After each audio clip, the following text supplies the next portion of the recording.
Good morning, guys. Welcome to this Monday, April 21st. Hope you had a good Easter weekend. It's a few days of necessary rest. I wasn't much rest for myself. I was working most of the weekend anyway. But it definitely welcome 3 days of little bit time off there. The the last week was pretty muted, actually. The volume was down. Looked like things were calming down a little bit. And then this overnight has been actually fairly busy. We've been pretty much on the weak side of things, 237,000 contracts traded. So not a crazy amount of volume, but it's definitely a kind of weak overnight. So we started off with some weakness. We had the Thursday trading, was started off good and then had a kind of a weak close. Friday was kind of holding here in the middle, watching this area in the middle of the 5,300 level if they're going to hold out on that one. But looks like we are kind of back below it right now. So that's kind of where we end up starting this week. News-wise, what do we have in tap on news? We have this morning, Fed speaker at 8:30. At 10 o'clock, we get the leading indicators. Tomorrow, Richmond Fed at 10, a ton of Fed speakers tomorrow. Man, these guys are busy chanting it up. Two-year auction Tuesday, 5-year auction Wednesday. I'm not sure if how they're funding debt right now, if they're still staying on the short end of the curve. I think Bassett is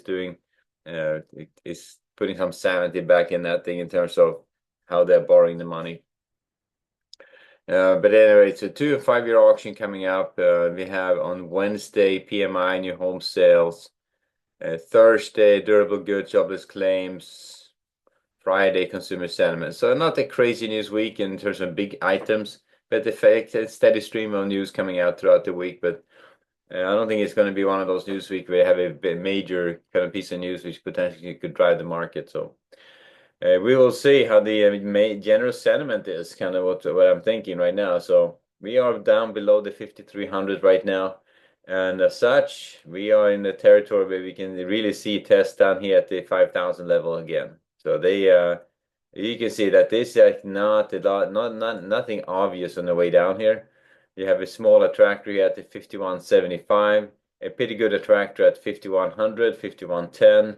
The low volume area here at 50 60s, attractor at 5,015s. So there's some areas which you can make cases for where they're likely to go, but I'm thinking that once they're below 5,300s, it could get volatile and we could be just seeing some further weakness here. So starting off with this overnight, I'm going to start off from the short side, and if they can't get up above the 5,300s, I'm going to stay on the short side of this and see how far they can take it. So at this point, you're going to sell strength against the 5270s, 5285s, 5295s, and the 5305s. Rotations back down. So that would be looking for short setups against those levels. If they can get up above that 5305s, taking off the short bias, going back a range band at that point. At this point, in the morning, I didn't do much in terms of I just left these edges as they were. You can see that down here stalling at the 5238s now. So this could be an edge. I tend to not mark it. Well, I can mark this up since we have. It looks like it turns into something. And a little bit of it. I mean, this is right now a potential edge. I'm going to just put it as a placeholder. So this could be a worth looking for a retest. But looking at buying opportunities against that retest, 5240s, 5230s, down here at the 5208s. And that's kind of the I'm just going to look for buying opportunities with a lot of caution. Now, if they start trading up above this area, the 5285s, 95s, and 5305s, if these three areas come out, or they start trading above that 5285s in the afternoon, I'm going to be maybe a little bit more inclined to lean on the long side. But at this point, starting off from the short side, let's see how weak it's going to get. Because sometimes when it starts off like that, you're going to get a pretty good down day out of it, but it's a little bit too volatile, and the news this morning is just non-existing. So this talk about a potential Russia Ukraine ceasefire, and I'll believe it when I see it. That that's just way too complicated, too many cross currents. Too little information is leaking out or coming out about that thing and what's actually is going on on the ground there. So hard to make a call on it. But if something does get announced on that side, I think the market has a good reaction. Other than that, there's nothing really crazy happened on the weekend news-wise, as far as I can tell. When we had the Pope died, if you hadn't heard, but that's not in a market event really. But it's that would be a piece of news anyway. So starting off from the short side, let's see if they can get up above that 53.05 level. If so, we may have a good shot at maybe a little bit of strength coming out of this. But at this point, unless they can retrace this overnight and really make a go out of it, I think we are just going to stay on the short side and see how far they can take it on the downside. So that's how we get started on the ES and short side of the market this April 21st. Looking at our NASDAQ and the bonds, bond market on the way down. Look at that steady stream to the downside, steady move. And they were up here against that 114.15 level for a bit. You can see on the capital flow on the bonds. They're right back down again, down into these lower areas. That big ledge here at the 113. That comes out, we're right back in those territories where the yields can spike again, and that's going to be absolutely bad for the markets. Bad for lending, bad for the markets. And if the long-term yields keeps going lower like that, then it's going to be a big issue refunding that or refinancing government debt at higher levels. That would be a real bad thing. So I think there's $1 trillion out there coming this year, which has to be refinanced. And if you had to finance it at higher rates, I guess what happens to your interest payments? It's going to be ugly. So that is what we're looking forward to. So we'll see how the bond market is going to fare. But at this point, starting off from the short side, they're down here against these lower areas. There could be a buying opportunity against the 1305s and 1230s, these two support areas. We are down at a pretty good edge here, so that could very well be a buying opportunity. I would do that with a lot of caution. Don't give any overnight. So looking to sell strength at this point against the 1320s, 25s, 114s up to that 114.06s. They get up above the 14.06s, take off the short bias, go back range bound. Depending on what happens if they start retracing in the afternoon, we'll deal with that when we get to the London close in terms of adjusting that analysis. But at this point, early strength and looking for short setups up to that level, the 114.08s. And on the way down, looking to buy again support 1310s, 1306s, 11230s. And all three of those could be nice buying opportunities. And just do it with a little bit of caution, but they are down at a pretty good ledge. So there's a very big difference when you have a ledge like this to lean against, right? And that's a lot of support right there against this 112.30 level. So if that level holds, we may be in good shape to trade right back up again. So that's a good buying opportunity against that. But there's no rush. You just look for a good setup and a trigger if you're going to go in and buy that area. But at this point, that's kind of what I'm looking for. If they start taking out that 112.30s and bets are off, we are heading lower at that point. I would just stay leaning on the short side at that point. On the NASDAQ, leaning short as well on that guy to get started. They are down. You can see on NASDAQ's capital flow chart, we are down below this nice edge at the 360s, 350, 360s. And as you can see, there's no obvious edges to lean against on the way down here. This is territory that has been running over back and forth really hard. And we can certainly find ourselves right back down into these lower 17s again, real easily. So, and we'll see. It's the markets. So at this point, starting from the short side, looking to sell strength against the 120s, pretty aggressive, but against the 160s, 190s, up to the 220s. I would give it a 260s and the 320s as well. If they can trade up above that 380 level, I would be taking off that short bias, going back more range bound.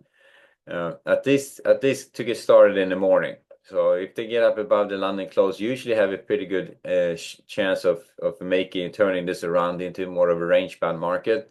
But it is pretty volatile, so I would still be looking for short setups in case you get this early morning run, and when they run it higher here and take you out on the upside. So looking for short setups against these areas all the way up here to that one, the 370 level. If they start trading above that one, I think that early strength would turn into more of a little rally at that point. So this weakness definitely looks like a crappy start of the Monday. So we'll see how bad it's going to get. On the way down, not going to be very aggressive on the buying opportunities at all. There could be levels here on these support areas, but I don't know how strong they are. It's we've been running through them so violently, it's just anyone's guess. But they are definitely areas to pay attention to. So looking for buying opportunities with a lot of caution, and to prefer the short side of the market to get started. All right, so that's the Nasdaq. Finally, oil and gold. And oil, we start with oil, is pretty much they backed off in the overnight. Had a pretty good run up here. This will be a roll to the June expiration if you don't pay attention. We roll to the June expiration. I said that on Friday or on Thursday. That was the last day on the May expiration. So trading June, and at this point we'll see how far they can take it on the downside. They backed off pretty good on the June expiration, and at this point we are pretty much heading down towards that 61s again. So I would look for rotations at heading down to that 61 level. If they start trading above that London high, the 63s, I'm thinking that we may be right back up again. So if this is a rally going in on the May expiration turn into be something which is going to follow suit in the June expiration, then you'll see them take out that London high and start extending at that point. We stay on the I would stay on the I would look at the long side at that point and see how far they can take it. So looking for short setups against the 62.70s and the 63.10 here. If they trade above that 63.10 fairly aggressively, shifting over to the long side and see how far they can take this on the upside. But oil trading higher like that, it's counterintuitive for myself. So it's everything they're doing is to get oil prices down. So it's all the policies are geared towards that now. And those spikes we get in oil is most likely short-term shocks and stuff like that. So I would not be too concerned about them, but it's I'm still looking for prices to come down. But so if they trade up about that 63 and 63.10 level, I would lean in on the long side, or not lean in, but I would move to the long side and see how far they can take it. Still looking for shorts against the 63.50s, the 63.80s, 64.20s up to that 64.60s and 65s, but not going to be super aggressive on those short areas. They did retrace these single prints, most of them, but we can still go higher on that if the conditions are right. So, but starting off from the short side, watch that London high. Trade above that, we shift our bias. On the way down, and then I'm not looking for buying opportunities until we start getting down here towards the 61.50, 61.20, 61, 60.90s, and the 60.50s if rotations back up again. So that's oil. Starting off from the short side this morning. And gold, good grief, look at that thing. I didn't have to do a lot on this guy right now, but look at that thing go. That is, we are up in the 3,400 level right now. So 3,400 gold, pretty easy. And who knows? This edge I put out here early this morning, but they blew through that one to the upside. So we are in price discovery to the upside on gold. 3,400 gold and going.